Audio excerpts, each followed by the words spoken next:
But I want to pull back. You said you were doing ultra marathons. I said to Callum, next year, I've actually got something on the schedule to do 100 miler. And I don't want to do it for sort of any time purposes, but just want to complete it. Obviously, you mentioned you had done an 83 miler. Tell us about that. Well, that was my first ever charity event when I was at university. The first one is a bit of a... Yeah, well, I was into fitness, but I was at Oxford University, and a lot of the students there were really quite wealthy. There was a lot of privilege there. You know, this was the time when with Boris Johnson and Michael Gove and David Cameron, you know, Jeremy Hunt, they were all at university at the same time as me at Oxford. And there was a lot of wealth and privilege around. Not everybody by any means, but there was a lot of it.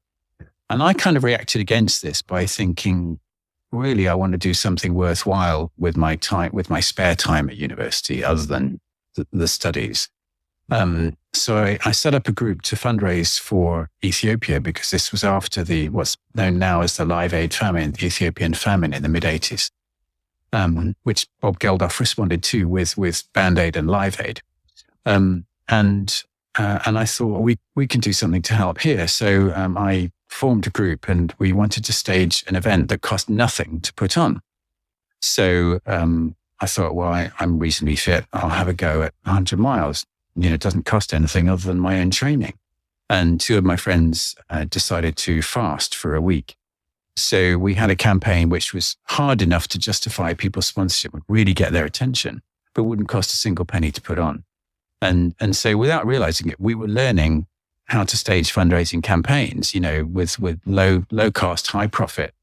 And we went door to door around the whole university getting sponsorship for this thing. And I did a lot of training for it. I did 4 or 5 months of training 10 or 12 miles a day. So did you come up with the training plan yourself, or did you? Yeah, I knew nothing about. I wish I'd had a proper coach, because I probably overtrained actually. And then 12 hours a day, you're definitely overtraining. 12 miles a day. 12 miles a day. Yeah, that's hefty. And did too much damage to my joints, really. But you know, what did I know? I was 18. I'd never been coached before. And this was in the days when sports science was still quite a young emerging trade. You know, even top level footballers didn't have proper sports science coaching in those days. But I got 83 miles around before I eventually passed out. So it was an eventful day. Can you talk us through the run from start all the way through? So it was a winter run. It was in November. Oh, what a time to do it. Yeah, and I thought it's going to be easier to run through the night and then finish in daylight. But I think in retrospect, I probably, because you're talking about sort of 16, 17 hour run, you know, something like that, maybe 20 hours. So I thought it'd be easier to finish in daylight. So I'll run through the night. I think in retrospect, it would have been better to start in the very early hours of the morning and then maybe finish just at the end of the day, you know, so you've got most of your hours in daylight. But I ran all the way through the night. I had groups of people joining me for 5 and 10 mile chunks. So, you know, I had company. Funnily enough, one of the guys who joined me in the morning was talking about some TV program he'd been watching the night before. He said, were you watching it too? I said, no, it suddenly dawned on him. I've been running all through the night. But we'd been struggling to get any media coverage for this campaign, and we really wanted to raise the issue of the famine in Ethiopia. And then suddenly when the run was taking part, when it was happening, BBC Radio Oxford said, okay, let's cover it. Let's get this guy in. And I should have said no to a studio interview. I should have said, well, you can run alongside me and interview me. But I was so keen to publicize the issue that I thought, okay, I'll pop in for a 2-minute interview.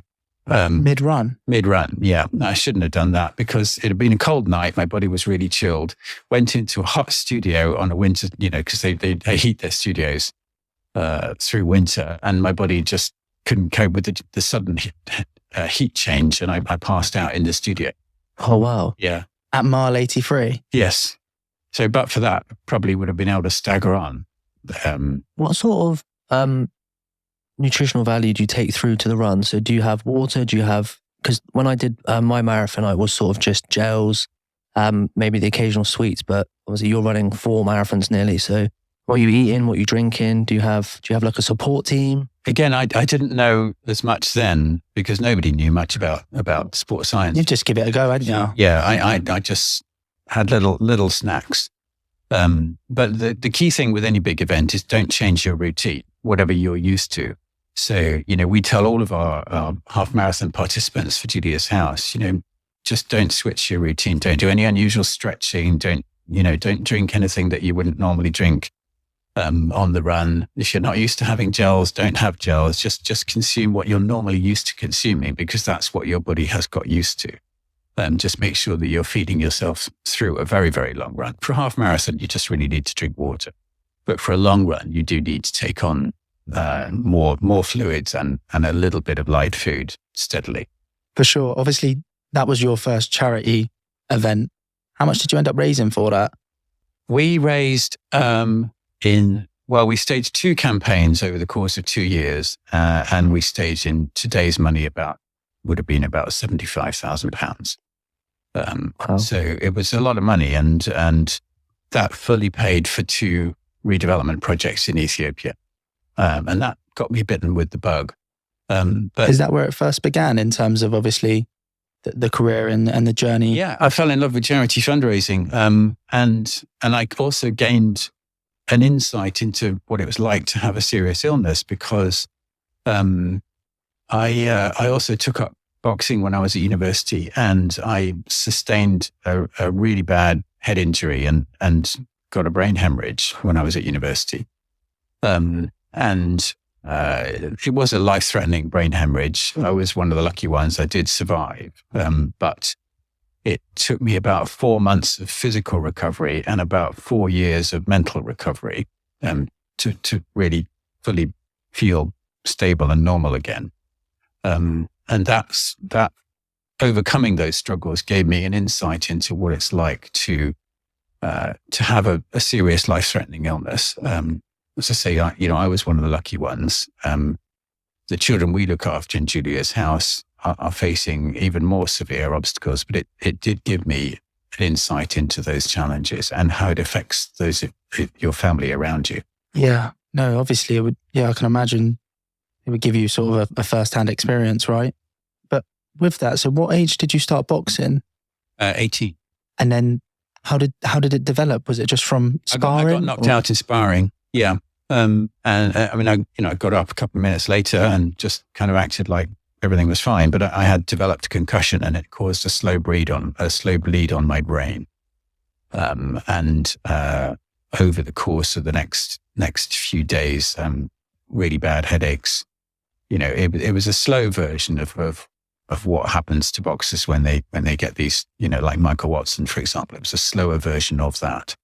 And when they diagnosed it, my vision was going darker and I was getting really, really bad headaches. And as soon as they diagnosed it, I was operated on immediately. So I won't share all the gory details, but it's brain surgery basically. And for several months afterwards, my brain was struggling to recover because it's been compressed by the extra bleeding. So it's been squeezed like a sponge, and then it suddenly springs back into shape and you feel very lightheaded. And it's like watching a speeded up film. So if I'd been talking to you guys back then, I wouldn't be able to keep up the pace of a normal conversation because I'd be still trying to process what had been said 2 or 3 sentences ago. And it was just like life was speeded up and I wasn't working at the same pace.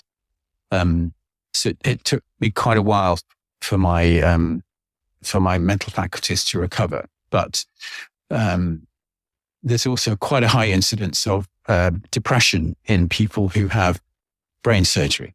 And I did have depression for 3 or 4 years afterwards. So as I say, it was probably a 4-year process of recovering from it fully. And how long were you boxing for? Not long. I only did a couple of terms worth. So just like sort of 3 months, 4 months worth? Probably a bit more than that. But as I say, it doesn't matter whether you're in the sparring or in a fight. If you get hit hard enough, it's like the rugby players say, a lot of their damage comes from the training, not from the matches themselves. That's where they get most concussions. And it could well be the same with sparring as well. So in my case, one concussion was all it took to cause that.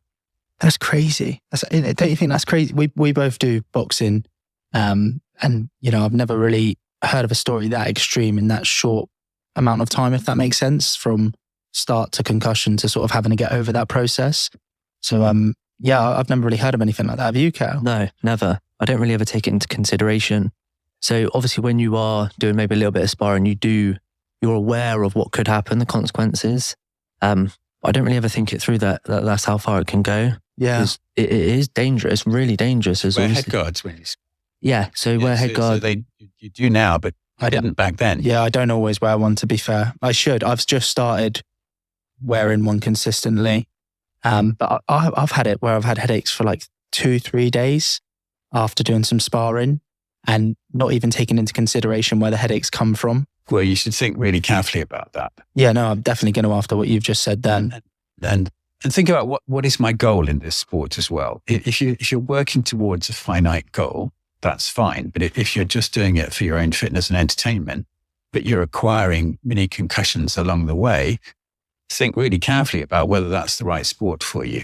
Because as we're seeing with the rugby players and with the American football players, if you do it for too long and you acquire too many concussions, then you can develop this chronic encephaly, I think it's called, the cognitive, it's basically early onset dementia. It's just a cognitive decline and a memory decline.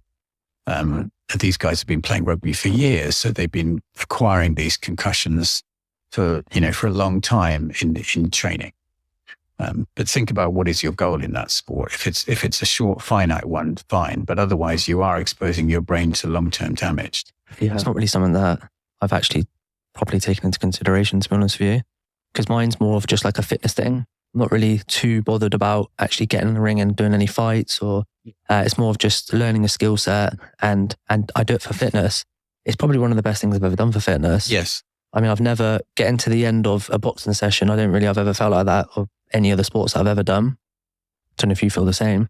Yeah, I think it's up there with the best cardio for me personally. I know everything's depends on what your cardio intake or however you best sort of react to it. But for me, it's boxing because it's short and, it's intervals.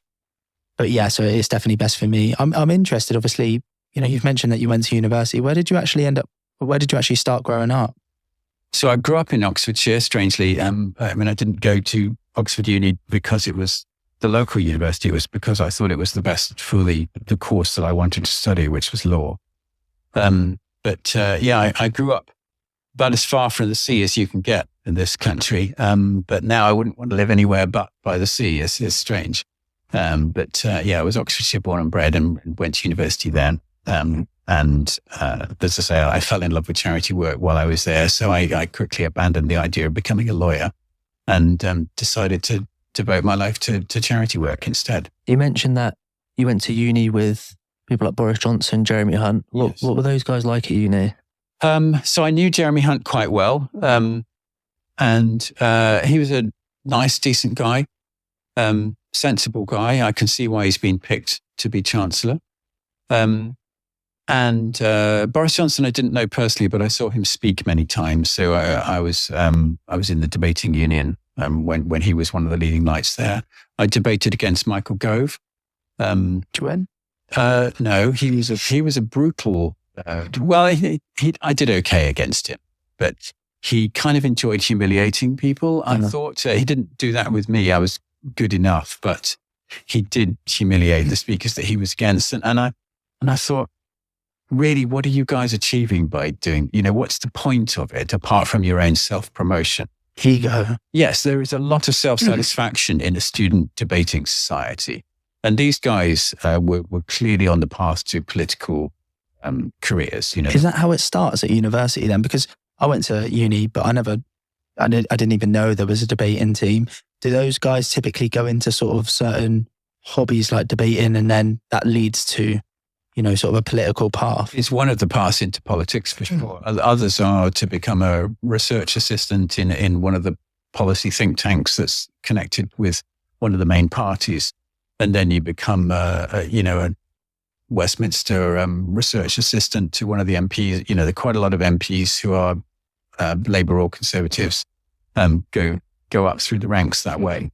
But yeah, the student debating societies are quite well-trodden paths into politics. So these guys were arriving at university aged 18, knowing where they were going for the rest of their lives, which I found a little bit sad, actually, because at that stage, what do you really know? And you should really try lots of different things before you pick on your vocation.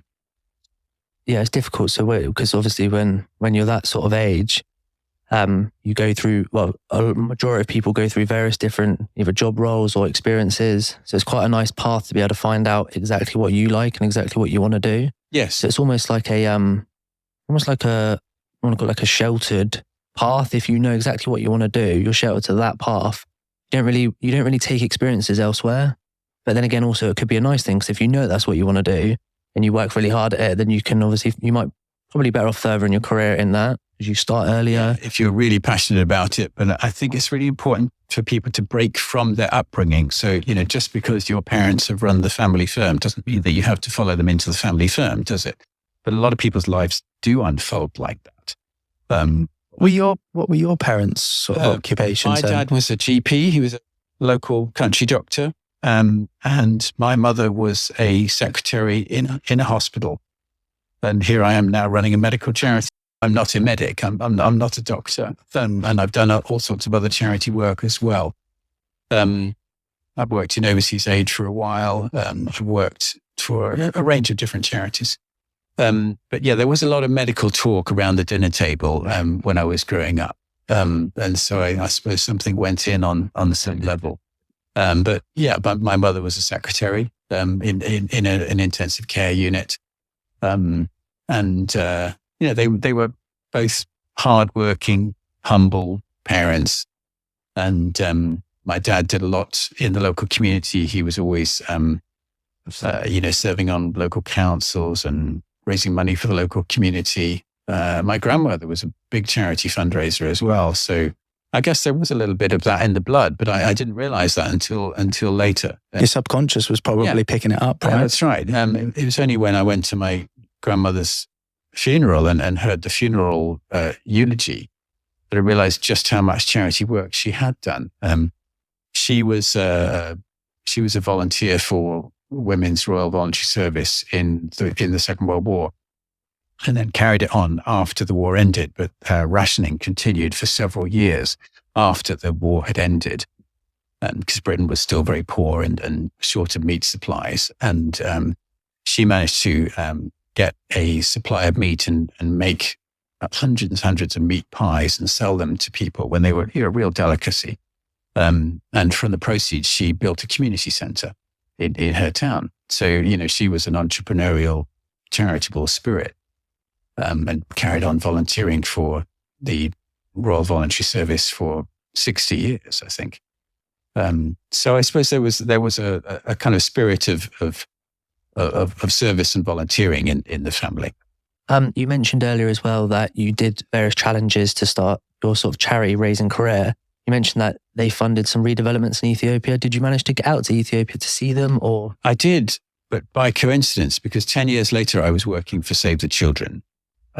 And 10 years on from the release of the Band-Aid record, that Do They Know Christmas record, I persuaded one of the region's television companies, Central Television in Birmingham, to go out there and film a documentary.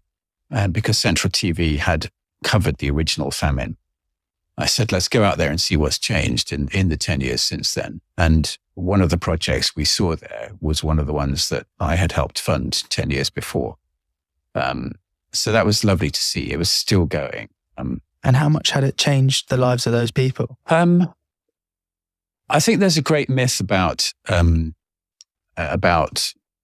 third world charity that local people are just begging for help and wanting the Westerners to come in and sort them out. And actually that there's been an epiphany in recent years in overseas aid, where they now realize it is about not only empowering local communities, but making sure that that's the way it's portrayed as well.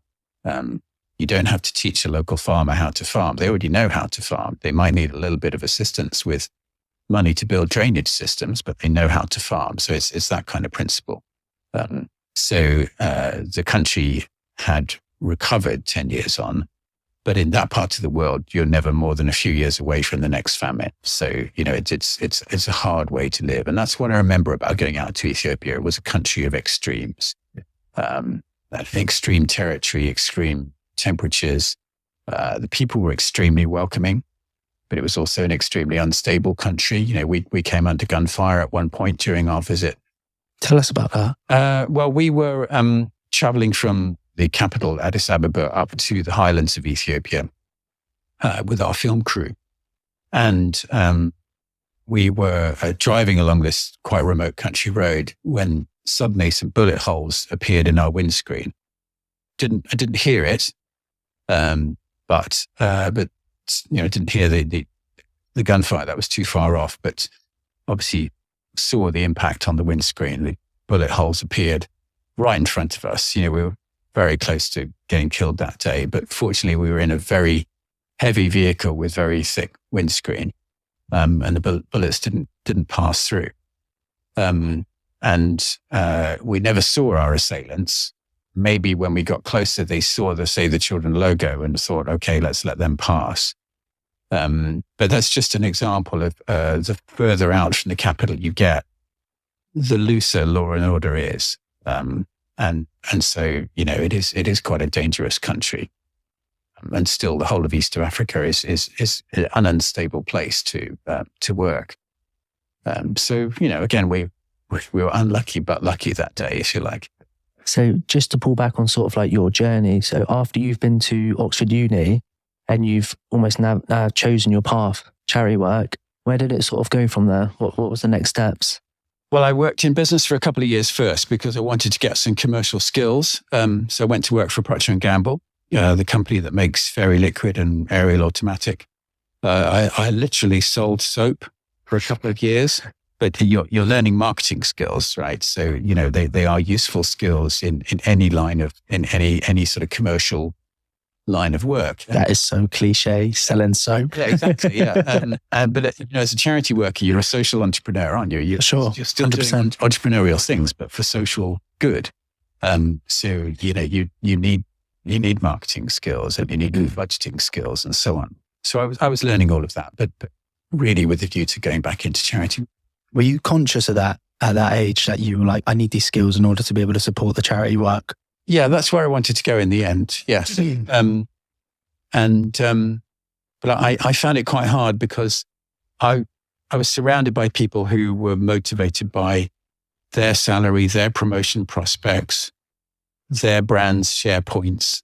And I wasn't motivated by those things. It meant nothing to me.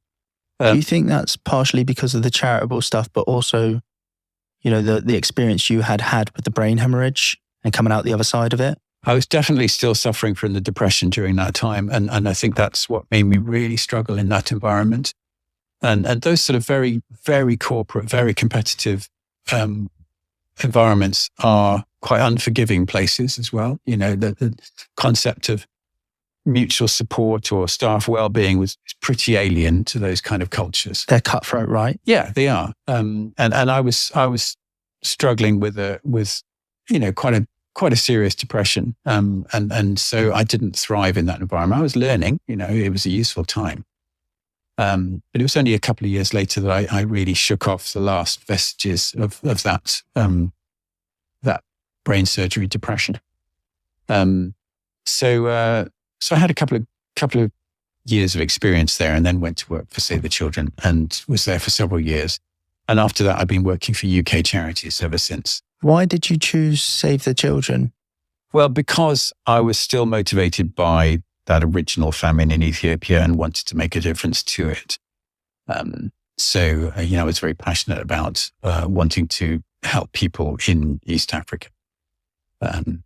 But over time, you want to try to help people in different ways. I love the fact that I can meet the people we're helping every day of the week in Julia's house now. I know who they are. I know their families. I can see the difference we're making to the mums and dads with all of the stresses that they suffer of looking after a child round the clock. And, you know, I feel very, very connected to the struggles that they have, the exhaustion that they face from never quite getting a decent night's sleep because their child is always on the brink of a health crisis. And so we're there to give them the respite, and to help them to carry on with as much of a normal family life as they can have in that kind of circumstance. So whilst you're at Save the Children, what's your specific job role there? Initially I was an events fundraiser, and then I became a regional manager, again in fundraising, but you then start to get into working with the media a lot, which is where I was able to persuade the television company to cover the 10th anniversary of Band-Aid. And that trip to Ethiopia was probably the highlight of my time.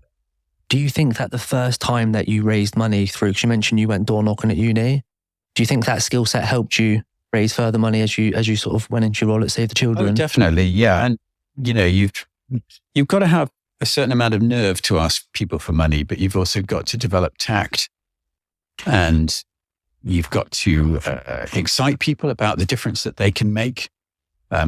So, you know, you're learning those skills all of the time.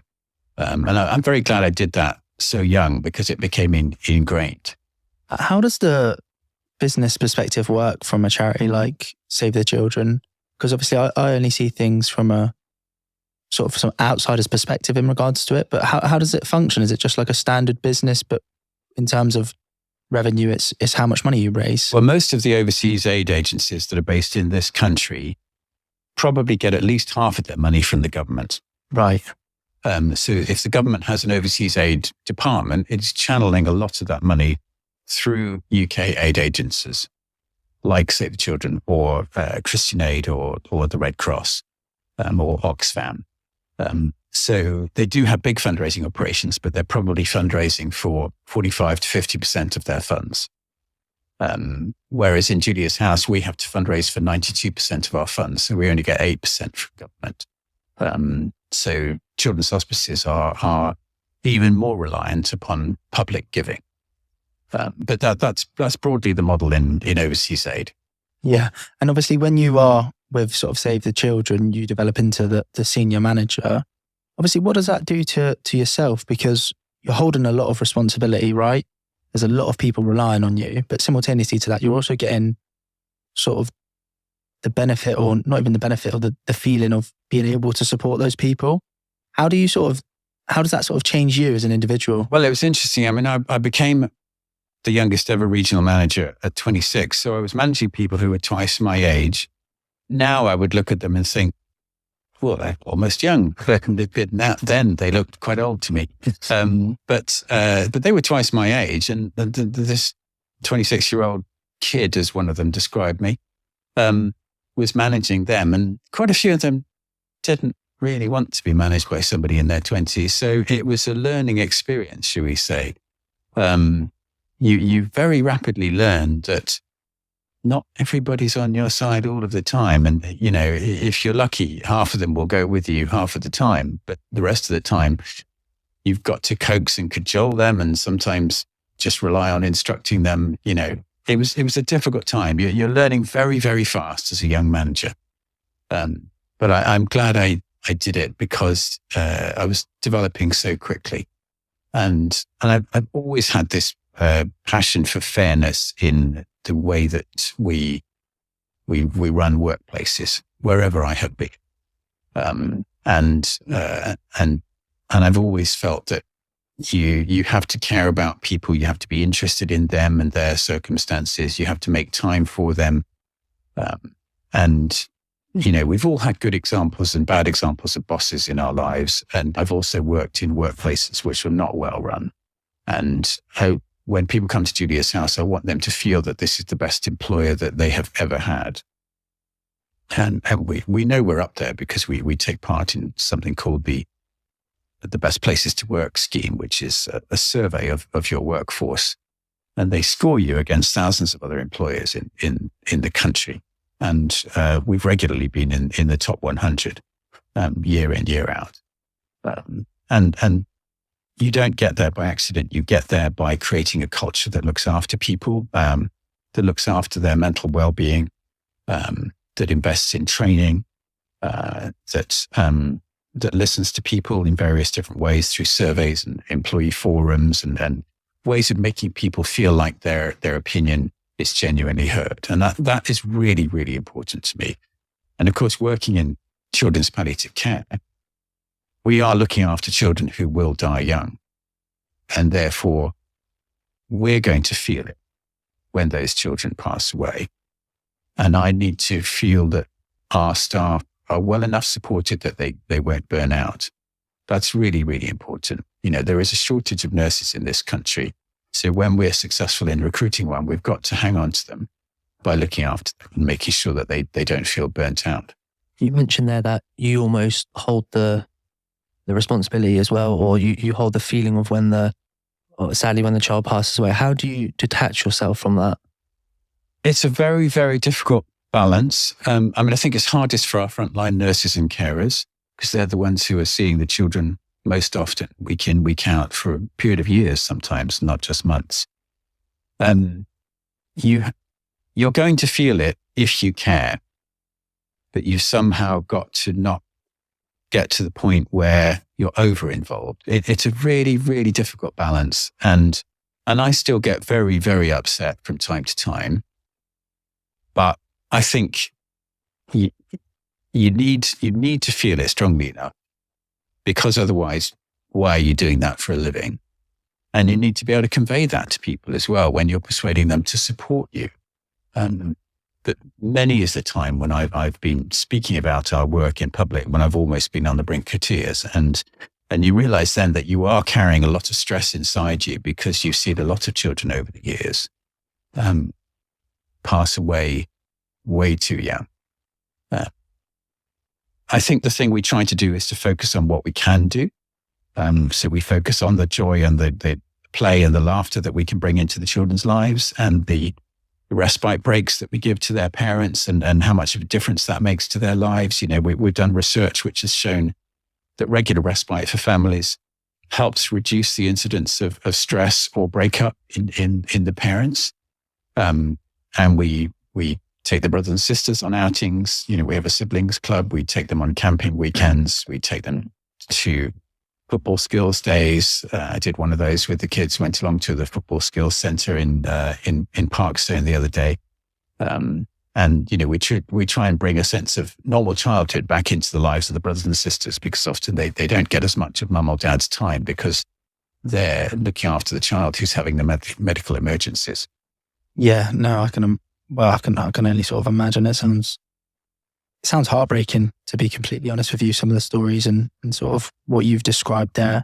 I can't imagine how difficult it is to find the balance from being too invested and almost detaching yourself, if that makes sense. It's very, very difficult. And if I'm honest, I don't know what the right answer is, but I do know that it's really, really important to care and to feel it to a large extent. You've just got to be careful that you don't go too far, because then you will just feel burnt out. And, we're here for the long term. We're here for children over many different years. We're not there for a short period of time. We want to be there for generations of children. So you've got to look after yourselves.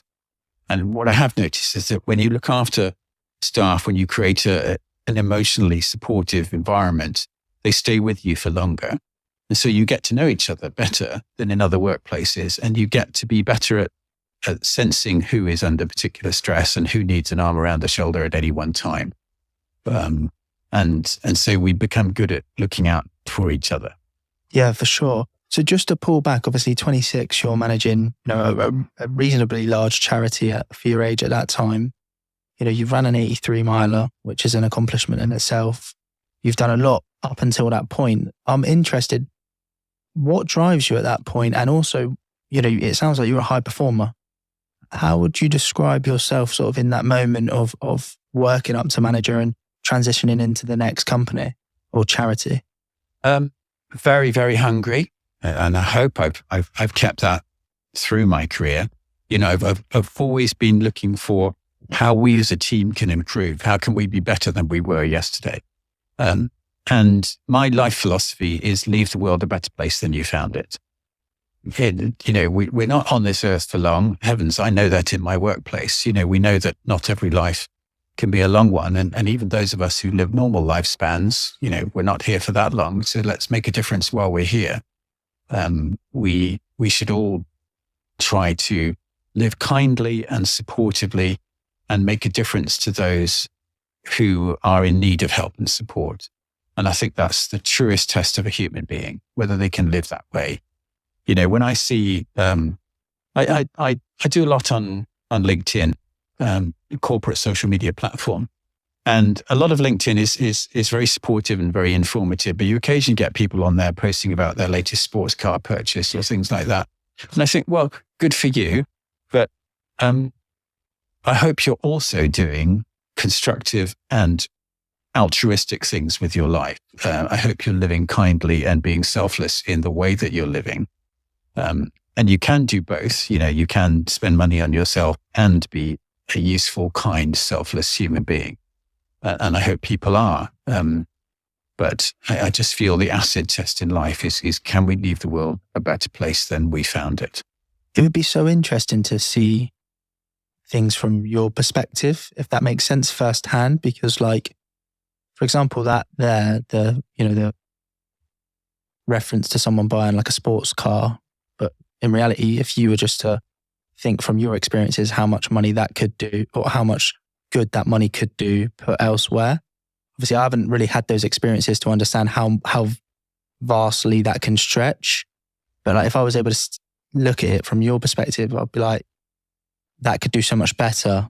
That could be so much better elsewhere. Yeah. Well, if it's a British-made sports car, it's creating jobs and opportunity and taxation for the exchequer and all of that creation of wealth charities need, don't they? Because we're fundraising for people who've got disposable income. So I'm absolutely on board with the idea that we have to have a very, very successful commercial sector in this country. That's what makes the country go round.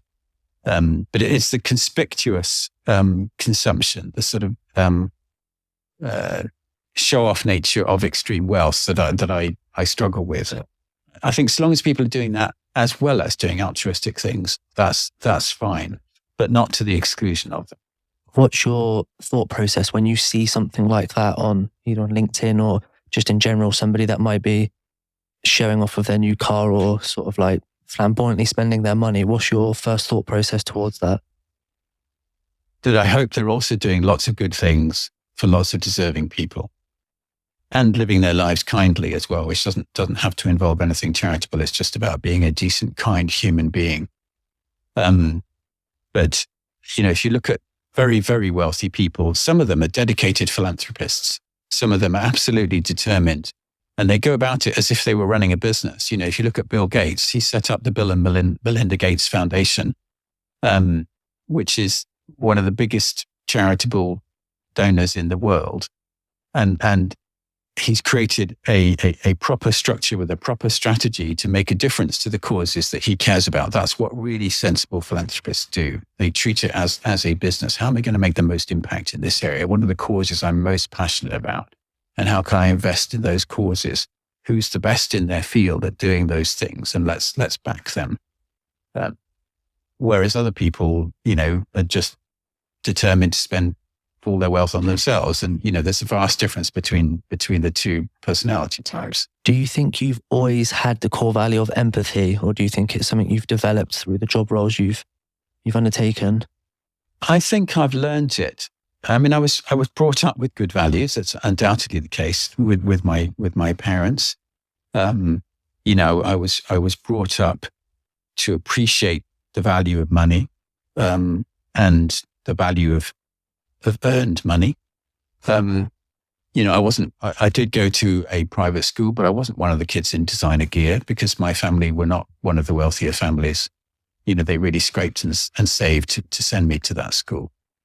So I was brought up with good values, but I learned empathy through experiences like having the brain hemorrhage and having a depression and and falling in love with charity work and realizing just how passionate you could feel about a job, and that a job wasn't just a means to an end, a means of earning money. A job could give you passion and inspiration, and you can surround yourself with similar like-minded people who've got that sense of mission. And that's absolutely terrific when you find yourself in that space. The community element of it. So, and everybody sharing the same passion. People at Julia's House are there for a reason. Whether they're volunteers or staff, they're there because they've chosen that path. They want to work in healthcare. They want to make a difference to children facing serious challenges. And so you're surrounded by people who get it. And if you happen by some misfortune to recruit somebody who doesn't get it, they do stand out from the crowd. You notice them because they're not behaving in the same ways. And that's very fortunate because, as I say, I've worked in some cultures where people have been scrabbling like ferrets in a sack, and office politics has reigned, and bullying is rife. And I've worked in those kind of environments before, and I never want to work in them again. Office politics is such a strange thing as well, because it's at a detriment to the business from my perspective when I've experienced it. And I always just think everything should be working towards benefiting the business and benefiting everyone inside it. But the office politics can sometimes be a detriment to the business for someone's personal opinion or agenda, which I just find difficult to comprehend. Yeah, it's difficult, isn't it? It's almost like how it's set up, that politics is just instantly, the layers of it, the ladder of sort of these corporations is set up to almost instill office politics, not by any fault of anyone's own, but it just almost automatically happens because, I've never worked in a big corporation, but sort of from an outsider's perspective, it almost looks like if you're trying to climb up the ladder, or you need to obviously form an opinion or side with somebody in a play the game. Yeah, it's strange. It is strange, but it's all for their own benefit. Yeah, I do remember at Procter & Gamble having a boss who, if you came up with a good idea, suddenly it would be written up with his name at the bottom of it. And if something went wrong, it would be your responsibility and not his, And so you quickly realize that you're swimming with sharks. Yeah. But the truth is, culture never just happens like that. It happens because of the behavior of the people leading the organization. It always comes down to leadership. Or for worse. 100%. It's the same with a school. A school will very quickly mimic the character and values of the head teacher. Standard. If you've got the right person in charge, it filters right across through in every level. And so, this is why I love running an organization, because you get the chance to create a culture where people can thrive. You get the chance to create the tone of the culture. So, I and the other managers at Julia's House hopefully all demonstrate the right values that, we support each other. We're not rivals of each other. And we're going to clamp down on anybody that thinks that they should be rivals of each other. We're going to clearly demonstrate the right behaviors and clamp down on the wrong behaviors. And it's the same in any workplace. It comes from the behavior of the individuals. A lot of organizations trumpet their values and they will write them down. It doesn't mean a thing unless the leaders are actually behaving them. Culture is behavior. It's the way we do things around here. And if the leaders are demonstrating the right values and resisting people who have the wrong values, then you will create a workplace where people really thrive and love their work and look forward to coming into work and contribute to each other and not just are in it for themselves. Yeah, you're bang on. It always starts at the top and it just filters through. And the more it filters through, the more individuals put their own twist on it. So you may have a certain character at the top, certain leader who has a couple of traits which aren't probably in the best interest of the business, but they're quite selfish, for example. And then the management, when it filters through to them, they put their own spin on that and it can get even worse. And that's how the toxicity just spreads through the layers. And I only say that because I've experienced it, right? But obviously just to pull back, you take over sort of the charity and then you move. What happens next? Where do you move to? Is it another charity organization at age 26? So I worked for a couple of UK-based charities as their head of fundraising. And then I moved into the hospice movement, initially working for an adult hospice. So I moved up to Scotland to work for the Highland Hospice in the Highlands. And I was head of fundraising there. And that was a beautiful part of the world, lovely quality of life up there. I enjoyed my 4 years up there a lot. But I had this itch to want to run a charity, to, as I say, to set that tone and to hopefully make an impact in all parts of the organization. So I wanted to become a head of charity, and the job at Julia's House came up. It was the first one I applied for, and I was lucky enough to get it. So how did that job actually come up? Did you apply for it? Because obviously you're in Scotland working, and Julia's House is obviously local to where we are here in I was Bournemouth. looking around at the time, and this was in 2005, and I came down for the interview, and I think perhaps they thought, well, this guy's come all the way from the north of Scotland, so he must be keen. Long way. And fortunately, they were looking for somebody like me. You know, they were looking for somebody who'd got a background in charities and healthcare, but who was really passionate about children's causes and was really keen on demonstrating improvement in everything we do, you know, in not just settling for the status quo. Because Julia's House was a small and growing charity at the time. So I think I fitted the bill. What drew you to Julia's House? Well, I really appreciated the hospice movement. By working for an adult hospice, you realize that they can be places of joy, and they're certainly places of happiness day to day, even if the ending may be tragic when it comes. You should be about emphasizing the quality of life and bringing happiness into people's lives, if at all possible, right up until the end. And we say that at Julia's House, you know, that there are tragic days, of course, but they are greatly outnumbered by the happy days, because children want to play and have fun, and it's our job to help them to do that. So I knew that the hospice movement wasn't this stereotype that people imagine of a miserable place where there are undertakers stalking the corridors every day. You know, it's not like that. You're there to bring smiles to people's faces and to help them to enjoy all of the time that they have left. As well as providing the expert clinical and medical care.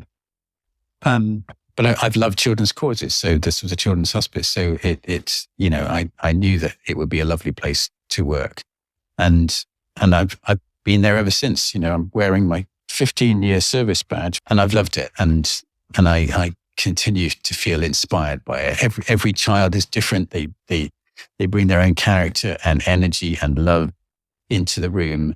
And every family's circumstances and struggles are different.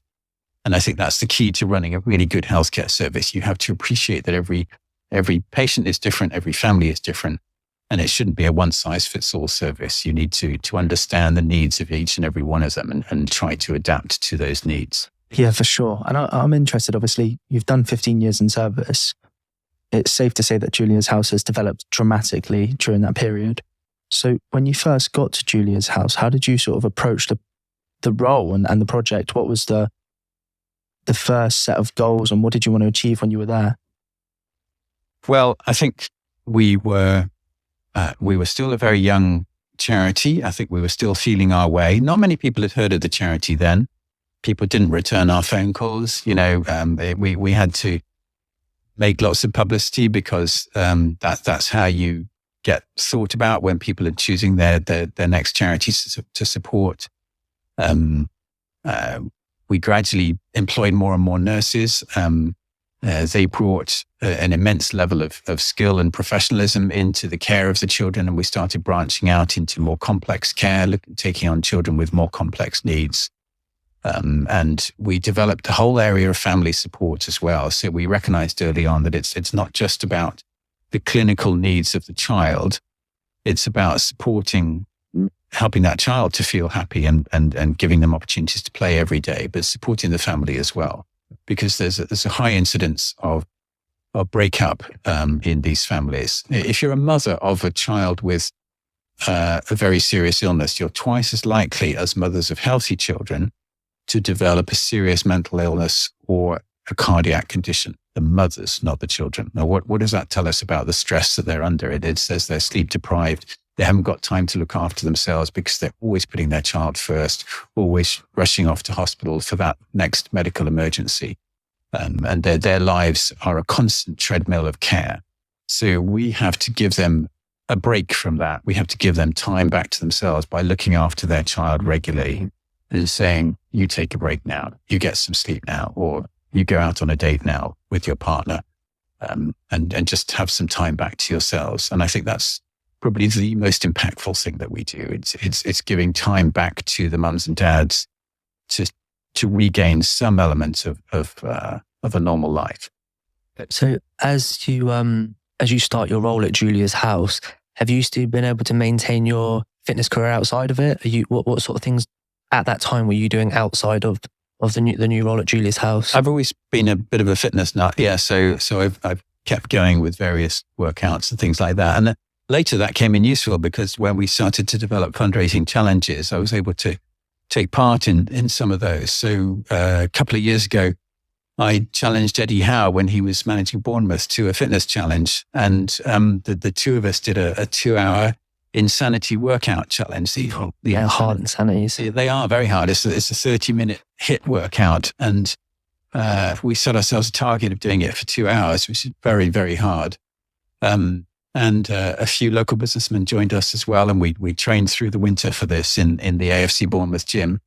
We got properly prepared for it and we managed it. We completed it. But so I guess it helps it's helped me to still be into sport and fitness because you're then able to show that you're kind of leading from the front, if you like, you're taking part in things and not just directing them. And we raised a lot of money from that. We raised more than £60,000 from the Insanity Challenge. That's amazing. Do you think that the fitness side of things is a bit of a coping mechanism to deal with the stress for yourself? That's interesting. Yes, I think on some level it is. Yes, because it's when you're working out, you're not thinking about work-related stresses. You're in the moment, aren't you? It's the same reason why I draw. I do sketching. Because you're just in that moment when you do it, you're not thinking about whatever you've been working on that day, and it just allows you to switch off and recharge. So yeah, I think it is very important in that sense. When you do your sketching, what do you typically sketch? Well, I actually sketched a card game for the children at Julia's house. I'm into sci-fi, so I followed Doctor Who and Star Wars, and I've also been into mythology, so Greek mythology and Norse mythology. And I thought I'll sketch a pack of cards with the monsters from different sci-fis and different mythologies and create a trump pack from them. So I created what I call monster trumps. And so you get to see whether is Jabba the Hutt more intelligent than Sauron from Lord of the Rings, or is the Incredible Hulk stronger than King Kong, for example. And so I sketched these 30 different cards for the kids, and they play with them at the hospice, and the siblings play with them when they have their days out with sibling workers as well. So initially it was inspired by sci-fi. So in terms of the premises that Julia's house have at the time when you joined, and where was it sort of held? What was the sort of the scalability of it? Well, when I joined, we had acquired the building that became the Dorset Children's Hospice, but we hadn't yet appointed the construction or design team. So that was my first job, to appoint that team and to oversee the construction project. So we were looking after children in their own homes. We had a community service, as it's called, but not yet a hospice service. So job number one was to oversee that building project. And I'd never overseen a building project before in my life. So that was eventful, and inevitably it ran over budget, as almost all construction projects do. But I felt very early on that we needed to create something that had character and soul.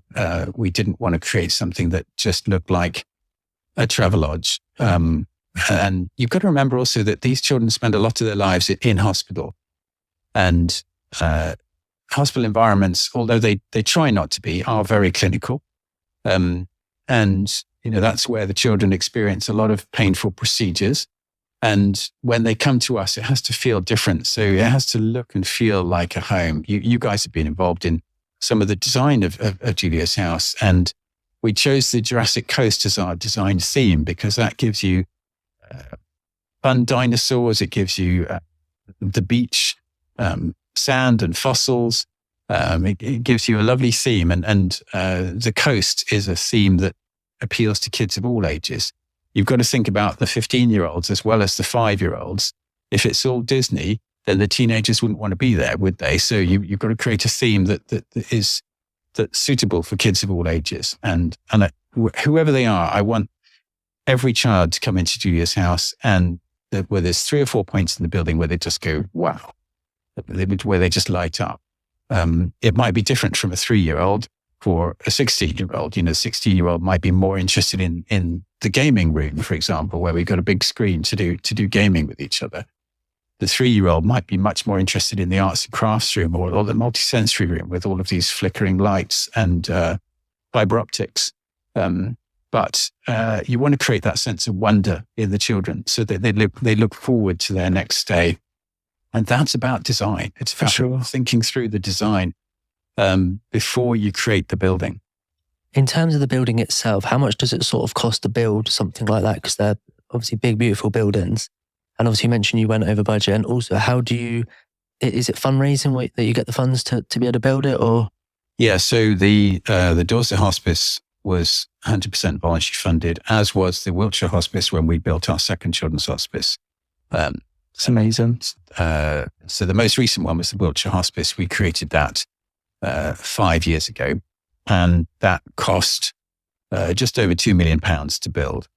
That's a fairly small hospice. If we were looking at a slightly bigger premises, maybe it would cost £4 or £5 million to build. But it's not so much about the capital challenge; it's about the revenue. Because if you build a building like that, you have to think of the long-term future. You have to think we are going to have doctors and nurses and carers and therapists play therapists, massage therapists working in this building and going out into the community, helping the children at home for years to come. So the real financial challenge is employing those people. Operating costs. That's a bigger challenge than the capital fundraise itself.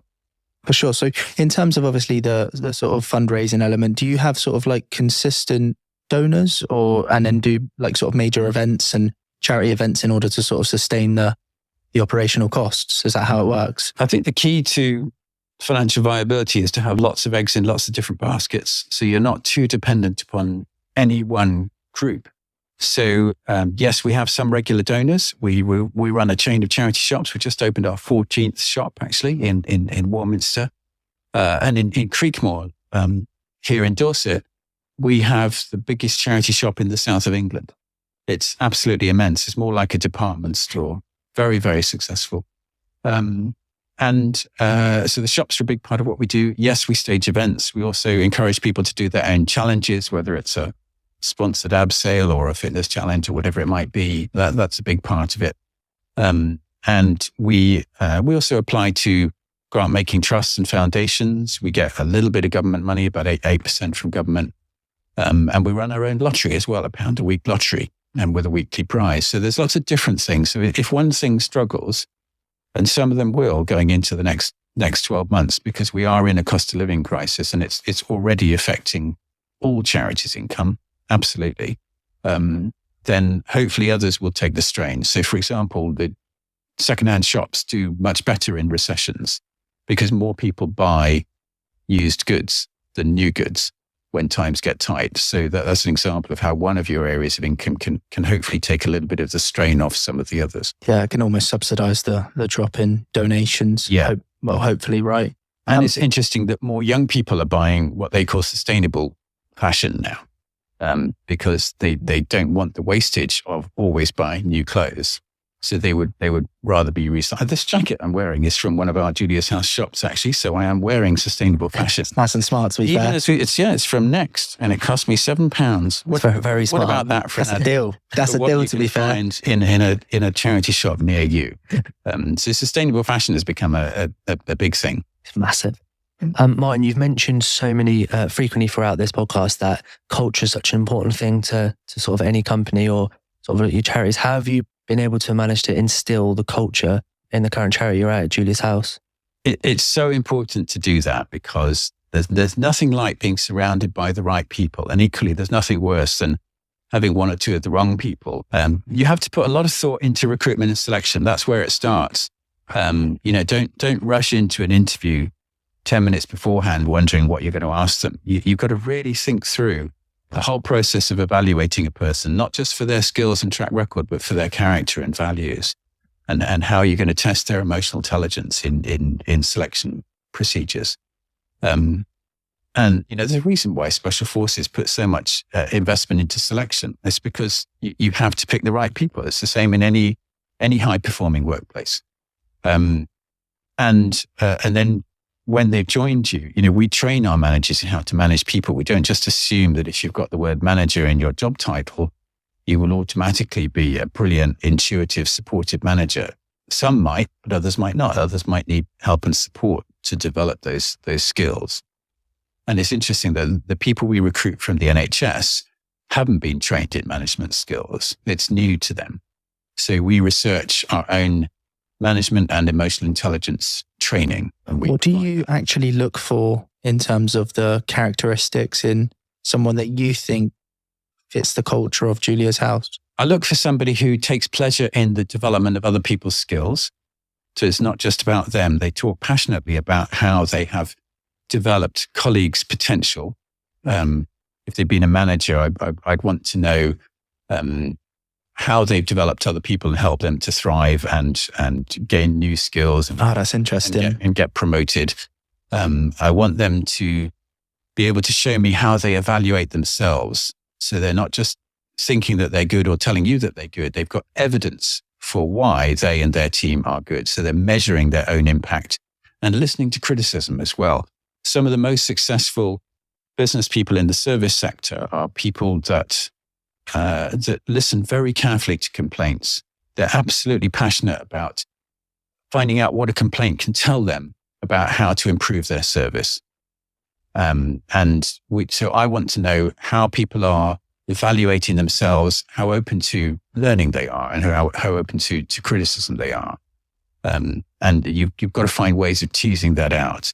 And you can usually tell if somebody's making that up as they go along, because if they've done it properly, they'll be able to quote you some data or some research or some regular service user feedback. Yeah. Do you think that you can quite quickly detect whether they've got those characteristics during the first interview? I wish there was a foolproof method. But you get sort of like a feeling. Intuition. I can imagine your intuition must be like really high after the experience you've had with the levels of sincerity from some of the people you've supported through Julia's House, whilst also managing people that are in a hyper emotional environment. Well, I think you get better at it over time, but it's not just about intuition. It's about measuring things. So I want to know what people's measures for their success are, how they know that they're performing better than they were last week or last year. By what measure are they improving lives for the people that they serve? What are those measurements? So, for example, if you're surveying your service user families or your staff or your volunteers, you should be measuring their satisfaction ratings. Okay. You should be able to demonstrate how you're responding to complaints, not just how many complaints you have, but how you're resolving them and how you're using that learning in order to improve. Time and again in healthcare, you see certain scandals that hit the national media. And, we've had one recently with the maternity units in Kent. And prior to that, it was, there'd been other maternity units, and there was a huge healthcare scandal in Staffordshire a few years ago. And the reason for those are the same. It's because the people running the organizations have lost touch with the coalface. They're not listening to frontline staff who are flagging concerns, and they're not properly paying attention to the complaints of service users. They would rather pretend that everything is fine because that's where they bask in their glory, rather than really unpicking what's going wrong here and being determined to learn from it. So, I would want to know of a senior healthcare manager, what have you learned from things that didn't go well? Can you demonstrate how you were able to take that learning right across the organization, not just in your team, but in other teams to help them to improve as well? It's things like that. They should be able to tell you stories of where they've applied learning to constantly improve. Yeah, no, that makes complete sense. And I'm interested. It's quite a broad question because every child's different, right? But on average, or on maybe not even on average, but how much of a difference do you think Julia's house makes to some of the individuals that sort of come to you guys and their families? God, you can see it in so many ways. I think it's really important to see it in small moments, like a child's face lighting up when they cross the threshold, or when they see their familiar nurse or carer. You should be able to judge the bond that they have with how well do they respond when they first see that person, their regular nurse or carer, or are they laughing and really taking part in the play opportunities that they have. I've seen some of our kids giving it large on the karaoke machine with a couple of the nurses doing backing vocals. And, where would you get that in the health service? You wouldn't, would you? So you can see it in those moments of joy, but you can also see it in the types of care that you're offering that aren't available elsewhere. What are we doing that's filling the gap in care? So, can that mum or dad get counseling elsewhere? Can they get complementary therapies, aromatherapy, massage? Can their siblings go out on a fun day? No, they can't. So we know that we are providing we're filling that gap in care. That's also how you measure how well you're doing things. Yeah, because obviously from my perspective, other than, today, I probably focus more on the children that are involved rather than the families. And it obviously sounds like you do so much for the families as well, but it's just probably sort of a naive viewpoint, right? If I hadn't met you today, I wouldn't have taken into consideration the stuff you had said about mothers, for example. Yeah, you have to acknowledge the impact on the child because of the huge amount of obstacles and perhaps the daily pain or disability that they face. And you have to do everything you can to try to make life joyful for them or certainly easier for them. But if a child's constantly being rushed into hospital with life-threatening emergencies, or if mum or dad are having to spend long periods of time away from home in a specialist hospital in Southampton or London, and therefore they're not at home with their partner or looking after their other children, the other partner is there holding the fort on their own for long periods of time, that's going to have an impact on family life. 1,000%, yeah. I mean, I on the rare times when I've been in hospital with one of my children and sleeping in an armchair overnight, you don't get a proper night's sleep. And the staff are coming in every 2 hours to take obs, as they call it, to take the observations. And so you're being interrupted every couple of hours. And, a night or two of that, you're absolutely shattered. Knackered. If that's your routine for 3 months, then, your life is going to be frayed very, very quickly. And it's the same at home. If the child's condition means that they won't sleep through the night, if they're in pain and discomfort through the night, then that parent is going to be facing the kind of sleep deprivation you get with a newborn baby, but for months or years. So what can we do to make their lives easier? The child's needs are very great, but the knock-on effect of supporting that child through their emergencies, it has ripple effects throughout the family. Are there other charity organisations similar to Julia's House across the country? There are many children's hospices, but interestingly, a lot of them do slightly different things. So some of them focus a bit more on the medical care and a bit less on family support.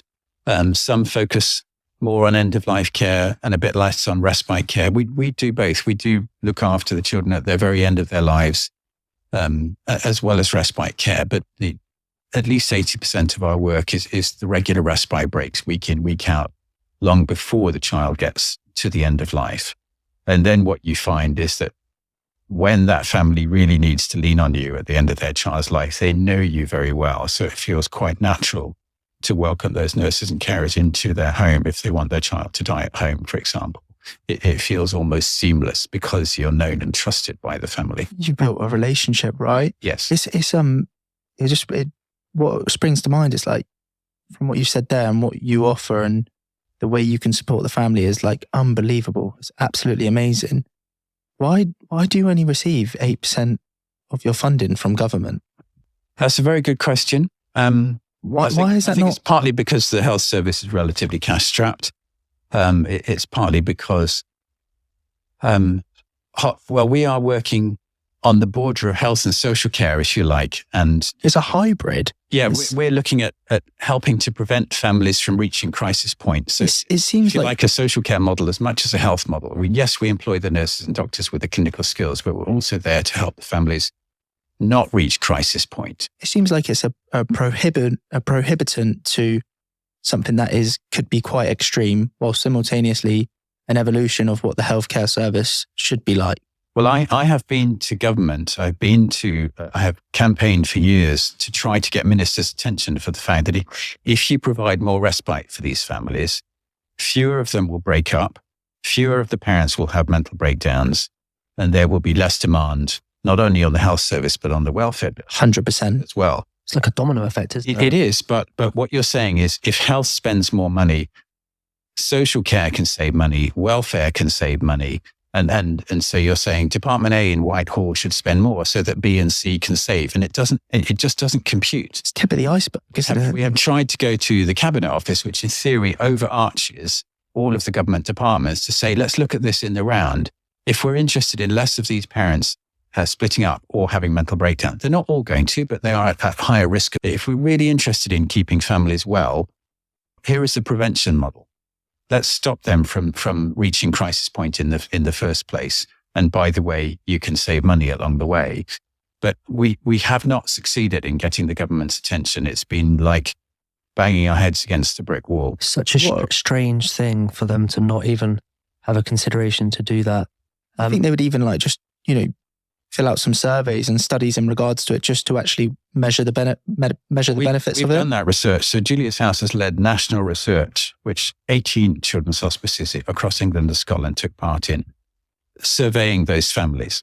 And we've been able to demonstrate the long-term benefits of respite care, and show the economic as well as social value of keeping parents well and keeping them in work. But as I say, we found the doors mostly closed. And that's been a great shame. It's been the one frustration of my time in the charity. And we haven't given up. But when you're asking government to spend money up front for a long-term payout, for a benefit in the long term, it's very, very difficult because they're all focused on their immediate budget pressures. Because of the agenda with also trying to get reinstated in power, right? Yeah. It's the wrong time to be going to government to ask for a long-term solution to anything. Yeah. Because of the short-term pressures on people's finances. And I do get that. We're in very, very tough times, but unfortunately we've been trying to make the case for years, long before cost of living crisis and long before the pandemic. And the answer has always been the same. It's been largely disinterest. And I'm sorry to say that, but that is. It is what it is, isn't it? So if that is the case, and that is the case, and that's wrong. The best you can do is keep producing good evidence, and keep knocking on the door. And that's what we will aim to do. How do you keep, how does your approach differ after trying so many times with so many different campaigns and you're almost, like you said, banging your head against the wall? Do you change your approach? Do you work a different route to try and do it? Or? Well, we've used the support of a number of very helpful backbenchers, not just from the governing party, but from all parties to try to get the attention of all parties. We've held receptions in Westminster to launch the results of our research. We've had a mother come and speak at that reception. We've had backbenchers write to ministers to try to get meetings, but that's where the doors start to close. It's usually quite easy to get the support of backbenchers. They are very helpful, but when you're trying to get to talk to a minister and trying to get them to loosen the purse strings, that's when it gets really, really tough. We've also had, one of our patrons, Martin Clunes, bless him, he has gone in on national media talking about these issues. So we've tried to get it in popular discussion. We've been on This Morning Britain. We've been in the Daily Mirror and the Sun talking about these issues through Martin Clunes, but even that hasn't broken through yet. Yeah, it's disheartening, right? Yeah, obviously it is, but. And I do understand that every charity has its reason for why their cause should be favoured. But we've never asked for money for children's hospices. That's the difference. We've said, doesn't matter who you give the money to, give it to local authorities. They're the ones with responsibility for what's called short breaks, which are these regular respite breaks. So we've never asked for more money for children's hospices. We've said, give these families more short breaks through local authorities. Local authorities are the key to helping these families to stay together. So in that sense, I do feel we've done it right. We haven't gone out with a begging bowl for ourselves. We've said, it's not about us. It's about the local authority funding for short breaks of these families. Yeah. And it's like bemusing about sort of like the road you've gone down and banging your head against the wall. It just seems like, for me from an outsider, it seems like a no-brainer how they haven't been able to fund it more. If someone like yourself, if I was in a position of power, someone like yourself kept coming at it, and for the greater good as well, because like we said earlier, it's like a domino effect, and it actually will increase the livelihood of so many different people. It's not just the specific people you're sort of campaigning for. Yes, and particularly now that mental health is as recognised and as important as it is, which was not the case 10 years ago. But now everybody's talking about mental health. And if you give the parents regular breaks, if you look after the siblings while they're growing up and help the parents to bring a sense of joy into the siblings' lives, then you're helping to preserve everybody's mental health in that family against the effects of exhaustion and tragedy.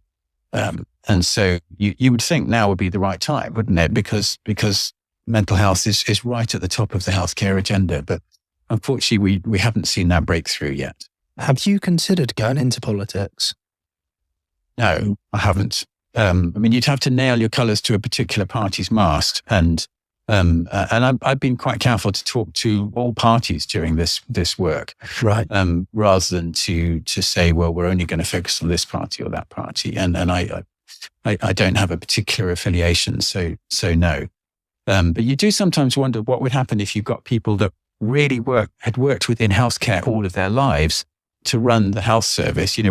What difference would that make? So I did politics at A level, and that's one of the things that I found so difficult to get my head around. Like the heads of certain industries had zero experience, and from what you've just said there, it sounds like someone who had been in the healthcare service ran the healthcare department. The results would be different, right? It's inevitable. Well, we've just drafted a proposed strategy for children's palliative care to one branch of the local NHS, and with the aim of bringing health and social care together to solve the problems for the families. And I've very much put children and families at the heart of that. So I started the strategy by sketching out the challenges they currently face. What are the pressures in their daily lives? What things need to go right that are currently going wrong? Rather than the usual structural approach is to look at the structures that we've already got in place and see who needs to be in the room. Well, forget that. Let's just start with the patient. That's where a strategy should begin and end, with the difference that you're going to make to people's lives. We touched earlier on the whole mental health thing. What is the current state of the mental health of the nurses at Julia's House, and is there certain procedures or things that you do to try and improve it? Well, I can answer that because we measure it, because we do an annual survey through an independent surveyor, so we can track our scores of staff engagement and work-life balance and well-being. So we can track those scores by team, so we know whether the nursing team are feeling better or worse than they were a year ago. Ditto the carers, ditto our fundraisers. And we've actually just received our highest score for several years. And we've been officially designated a world-class employer by Best Companies, which is the organization we use to do these surveys. So we're doing well, but the key to running any high-performance team is never to rest on your laurels. You should never think, right, that's it, we can forget about that for the next year. You have to keep working at it. Yeah. And keep hungry in how you get better at supporting people and making sure you're still listening to people. Have you ever considered franchising Julia's House out across the country so that ultimately you would be able to have more locations, more sites with the same culture and fit? Well, that's why we built our second children's hospice in Wiltshire. So when we had run our Dorset service for 20 years, I felt that we could do more. And so we looked at all of the surrounding counties, and we found that actually one county was relatively underserved, and that was Wiltshire. So we decided there and then that we would create a children's hospice and community service for Wiltshire. But the other counties were served by other charities. But what we do is give talks about how we support these families and also how we run our workplace. So I give talks to not just charity sector, but business sector audiences, often who give donations as a result of the learning that we're sharing with them, around how we run a very high performance workplace, because everybody's interested in that. Yeah, for sure. I can imagine, obviously, the new location will be able to just reinstate those values similar to sort of the Julia's house in Dorset, right? Obviously, with that in mind, is that sort of industry standard, or is that obviously, your own sort of culture and what you've developed? Do you just sort of, the question is like, have you been able to sort of spread that research? I've written a paper about how we support staff really, really well. Written a research paper on that, and that's been published. As I say, we've given talks to personnel forums as well as business forums, and we've written up our model of care and researched the impact that it has on families. So yeah, we are trying to bring what we do to a bigger audience, without trying to go into counties all over the country and take our attention away too much. We're not there to run care in counties other than Dorset and Wiltshire, but we're very happy to share what we have learned.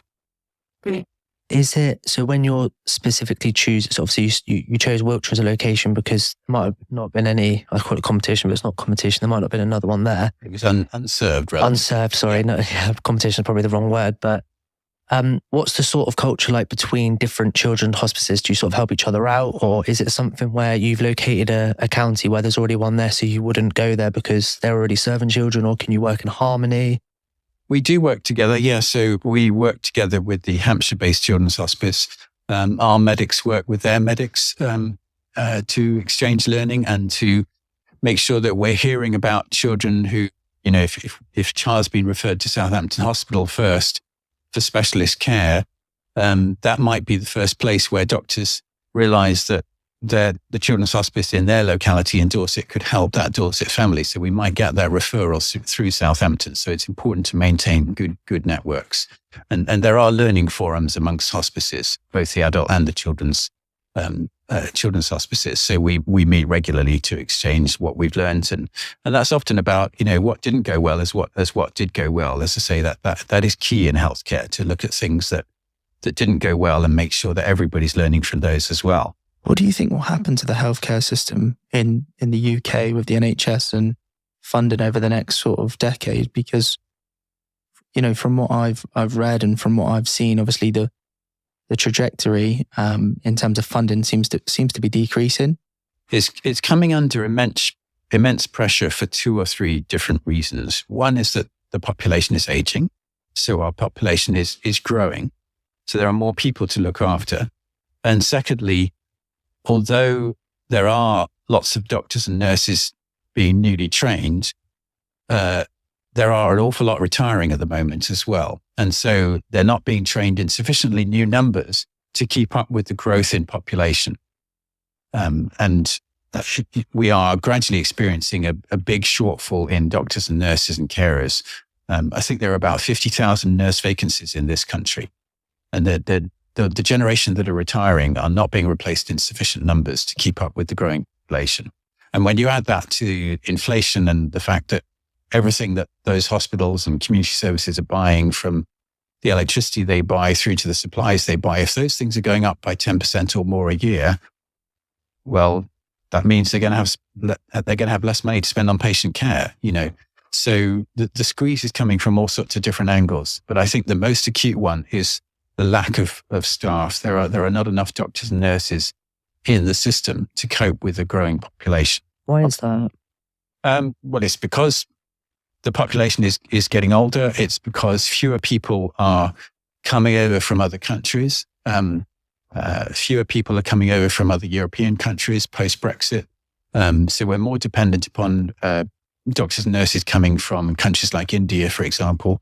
And they are in quite some numbers, but as I say, not enough to keep pace with our growing population.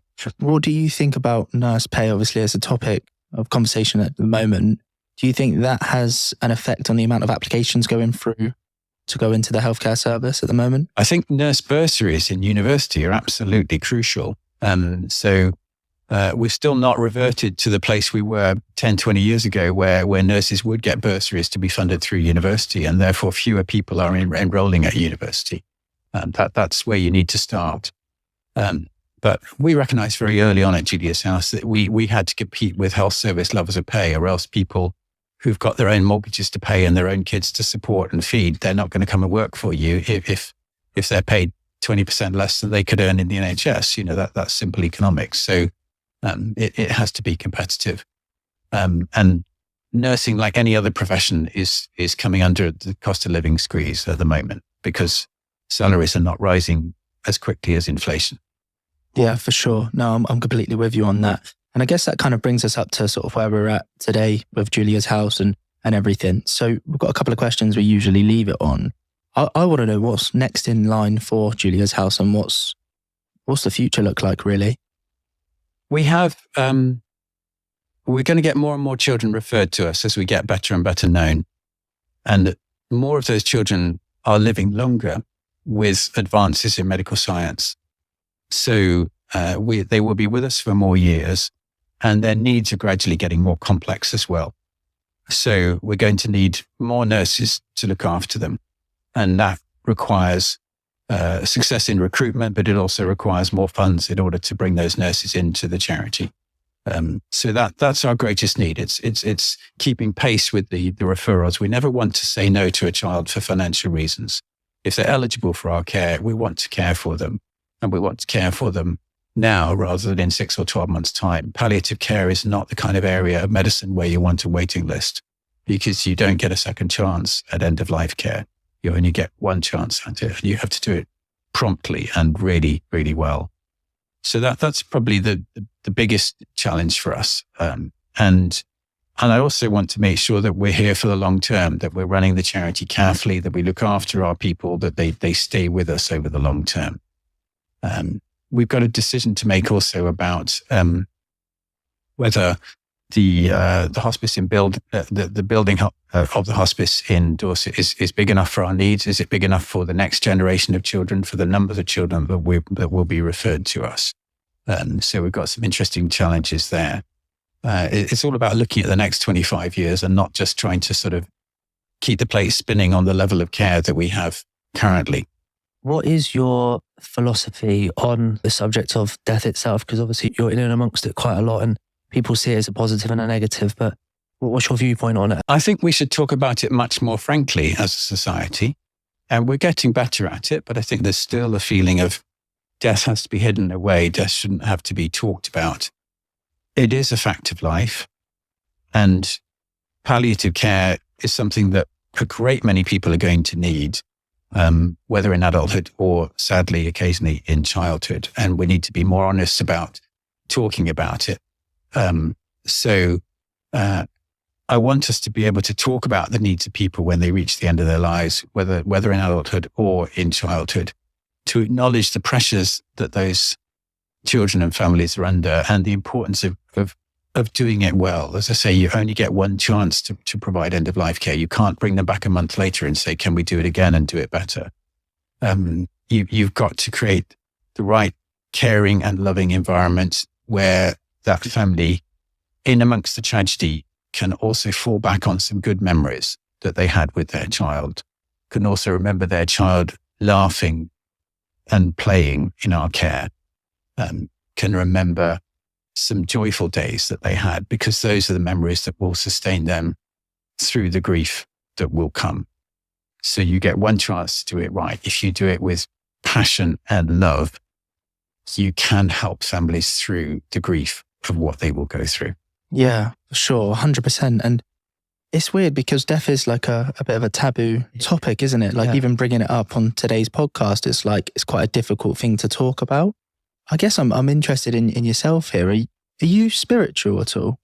I'm a humanist, so I believe in the importance of being kind in our lives, and living decent, loving lives. And those values you can see across a number of different faiths. Personally, I'm a humanist rather than having any particular faith. But it's very important when you run a healthcare service that you run it for people of any faith or none. And you run it in the same way for everybody. So we welcome everybody, whatever their faith background, to Julia's house. Yeah, for sure. And obviously, I know you said you're a humanist, but I guess it's a bit of a random question, but do you believe in karma?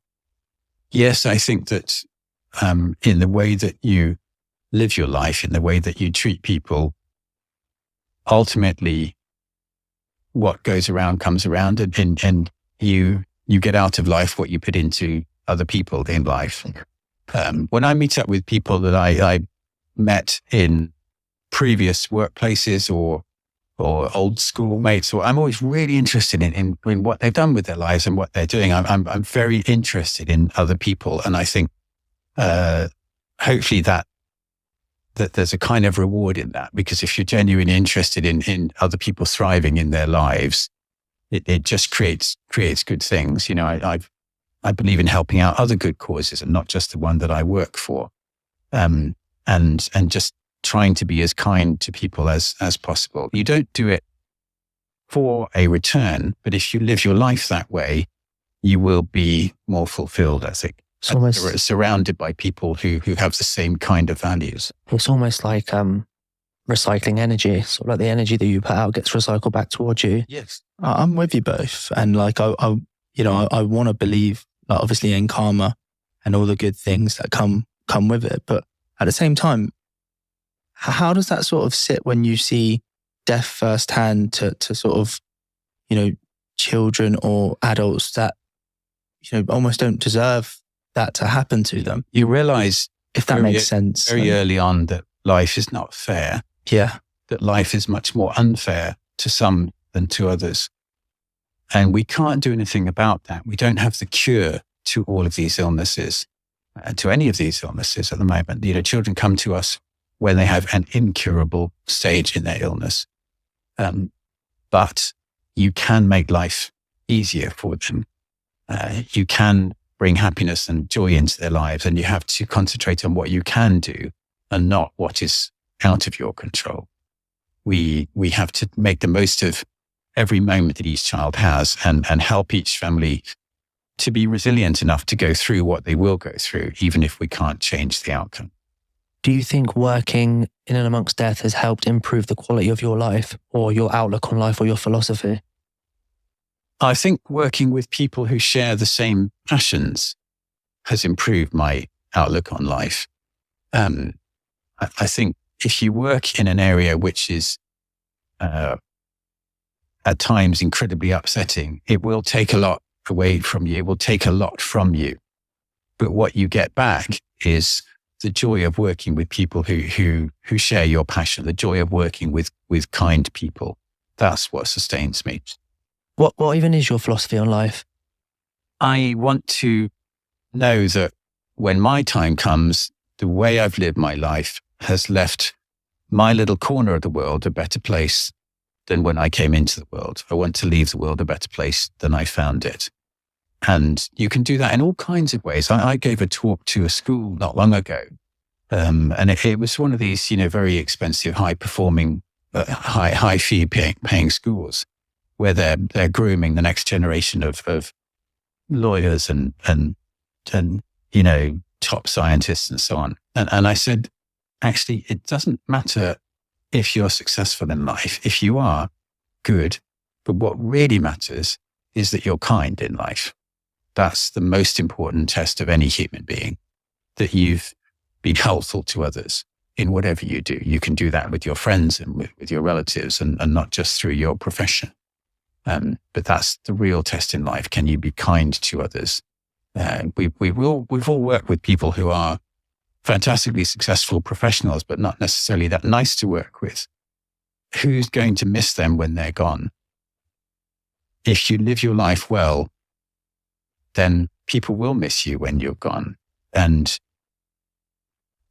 I just believe it's important to be kind to each other and to try to support people who need support along the way. For sure. Does legacy mean a lot to you? Not in the sense that I want people to think of me in a certain way. That's not important to me. And I don't want to feel lauded or after I pass away, I don't want people to celebrate anything particular that I've done. Legacy is important in that we are the sum total of the things that we leave behind. And if you live your life well, then you should leave a lot of good things behind. What about you, Jack? It's a legacy for you. It's a bit of a tough question, to be fair. I think probably because, I'm 27, it's not as much on my mind as it will be when I'm older. Yeah. So at this moment in time, it doesn't necessarily mean a lot to me. After hearing your story today and the story of Julia's house, I can see how that can grow and how that can develop. It's not something I've taken into consideration at this moment. But obviously, everyone wants to make a difference, right? Because otherwise, what's the point? So, yeah, I think probably something I will begin to develop when I find my feet with my purpose, I guess, to a certain degree. What about yourself? Yeah, I've probably got to mimic it. It's quite difficult. I love your philosophy and what you come out of. And that answer was actually truly inspiring. And I almost feel like it could potentially even alter sort of my viewpoint towards it at some point. But it's quite difficult at our age to think about that sort of thing because we haven't obviously, or we've only been in it for sort of 26, 27 years. So I like to think over the next 26, 27 years, my thought process towards legacy and like philosophy on life might change drastically for the good. But I have different experiences that I've got to allow that philosophy to develop. So it's a difficult one because I was sort of sat there thinking about what you're answering as well. And it's hard to pinpoint from my point of view what mine would actually be. You think about it a lot more after the age of 40 and certainly after the age of 50, because you know that you're not going to be here forever. That becomes more and more obvious. But it's amazing how just funny little daily situations can have a big impact on people's lives. I went to buy a secondhand car at a car dealership a few years ago. And the salesman who took me out on the test drive with the car, I was just chatting to him about what I did for a living. And he was really interested in it and he became a nurse. He decided to stop being a car salesman and go to nursing college, and he ended up working for Julia's house. He's one of my colleagues now, just that little chance conversation. So you never know who you're meeting, sharing your particular passion or your own values, and people can be listening all of the time. You guys will find it too. Just by living your lives constructively and well, you will be influencing people in ways that you don't realize. Yeah, no, 100%. I'm completely with you on that. Even like listening to you today, in regards to Julia's house, it makes me think about what impacts I've personally had and the experiences I personally have on like a daily basis, if that makes sense. Because, as cliche as it sounds, life is too short and you do get caught up in the moment rather than actually looking at the bigger picture with things and how much of an impact or how much you could help certain people, if that makes sense. Absolutely. And people say it's a good idea to audit your life every now and again. And I remember early on, I went on a course called 7 Habits of Highly Effective People by Stephen Covey. It's a world-renowned self-management course. Yeah. And one of the lessons from that is sit down every few months and go back over the material. So, if you've been on a life-changing course, don't just shove that material in a file. Get it out every few months and audit your life. Do you audit yourself still now? Yes, I do. And I think that's the key to trying to improve in how effective you are, particularly in how you drive a workplace forward and what your new goals and ambitions should be. And it takes a little bit of self-discipline to sit down every now and again and go back over things that you have found very, very meaningful or great learning that you've come across and go to it again and ask yourself, am I still learning from these things? And you will actually find that your life has changed a lot and that things you weren't very good at before, you're now quite good at, and you can now turn your attention to improving in other areas instead. For sure. I've done a lot of Tony Robbins' stuff. Yes. So a lot of self-development and having a lot of self-analysis. Sometimes I can find myself being quite critical And then because you're critical and you look at yourself from like almost like an outsider's perspective, you then get a bit disheartened with your progress. I don't know if you found that, Cal. Yeah, I do. I find that sometimes as well. Getting introspective is quite hard, isn't it? Getting introspective is very hard, but it's also very liberating as well. When you come out the other side and you sort of can identify potential like negatives, or not necessarily just negatives, but positives that you can develop or work on. Quite liberating coming out of it and thinking like, oh, like I actually understand myself better and I can utilize that in different ways. Yes, and I think some of the worst experiences in your life can end up being formative in a good way because you came through it in one piece eventually, or you learn something incredibly valuable about the kind of people that you do or don't want to be with, or you look back on it and think, actually, I have changed since then. So it's equally important to look back on the things that were traumatic at the time and think, how have I learned from that? And how have I come through those? Yeah. And you will realize over time, actually, you have moved on from those things. For sure. I think Tony Robbins says, what's the worst thing in your life? And how can you frame it as the best thing that ever happened to you? Yes.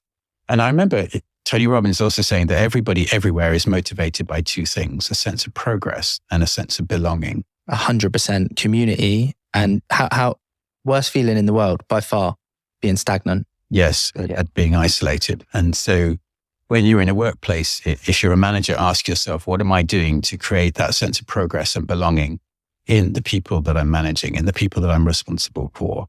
Because that's what they're looking for in their working lives. Do you think that feeling of stagnation is felt more by males than females? I think men are much less good about talking about their feelings, and therefore they're less likely to find the solutions through discussion. They talk superficially with their mates rather than about meaningful. I think we're getting better at it. We're getting much better about talking about mental health, for example. But it's no accident that men young men particularly suffer a much higher suicide rate because they're not as practiced at talking and sharing their stresses. And I think as a society, we have become better about that. We have become better at spotting that actually people do go through profound struggles and they're not being soft or weak. I know this from having been through a depression for 4 years after the brain hemorrhage, that we will go through times when we're really, really struggling. And hopefully as a society, we're better at supporting each other and then just wondering, is this person really struggling? And how can I help them rather than just leave them to sink or swim as was the case 30 years ago. Yeah, I'm interested on that point. What do you think about medicine used in depression? And what do you think, how beneficial do you think that is to the individual rather than natural remedies such as exercise or, counseling, for example, like we've talked about today, and some of those other mechanisms that don't take medical prescriptions in order to support the I think different things work for different people. Medicines don't affect everybody in the same way. I did take antidepressants for a while when I was going through a depression, and for me, I just found it kind of deadened me, and I just felt like a zombie almost. But for other people, it can really help stabilize them and help them. So my experience isn't going to be your experience, but I think we've all acknowledged that generally being outdoors regularly and getting exercise regularly and living a healthy lifestyle in terms of diet, those kind of things are bound to have a good effect on you in the long term. Yeah, because I heard an analogy which was like from someone on socials, which was saying about medical prescriptions with depression. And granted, I've got no experience or no experts, but what they were saying was that it's almost looked at as a generalistic rather than an independent issue. So like almost like one pill suits all. Yeah. So it's difficult to narrow down what the actual depression stems from. And you're almost giving it sort of like, I think the analogy was like, it's a car engine and you're just pouring oil over the top of it, rather than actually looking down at the specific issue that person is experiencing or suffering. And when I heard that, I was like, that actually sounds quite logical. Yeah. Yeah. And counselling has become a bigger part of how we treat people. Julia's House launched a counselling service for families less than a year ago, and many families have already taken up on it. It's not going to solve their child's condition, but it is going to help them to come to terms with what they're going through. But I would also say to people, if you haven't heard from a friend in a long while, or if you think that colleague is quieter or more reserved than they have been, then ask them how they are and say, no, how are you? Not just take the first, I'm fine, and then go away. Look up that old friend who you haven't heard from a while, because they might be struggling. And actually, if they knew you in good times, that relationship is still there to build on, and they will be glad to hear from you. You never know who is sitting on their own at home, really spiraling downward. And so play your part in just checking in with people regularly. Yeah, for sure. Kat, have you got anything else? No, I just want to say that first and foremost, thank you so much for coming. It was really, really inspirational speaking to you, and you've definitely left a good mark on me. I can definitely take so much from this conversation that we've had today. Thank you so much, Martin. Thank you. It's been a pleasure. Thank you very much for asking me, guys. Thank you. For sure. And I'll leave it on something as well. I think what you do and the mission at Julia's House and your team is absolutely amazing. And I think, you deserve more support. Then obviously you get a lot of support anyway, and super thankful for that. But, in terms of the NHS stuff that you mentioned, that cause deserves more support for sure. Definitely. But thank you so much for coming on. Really, really appreciate it. Thank you. And I'll see you guys at the start line of next year's Bournemouth Half Marathon. I'm in, 100%. I'm in. Yeah, for sure. We'll leave it there.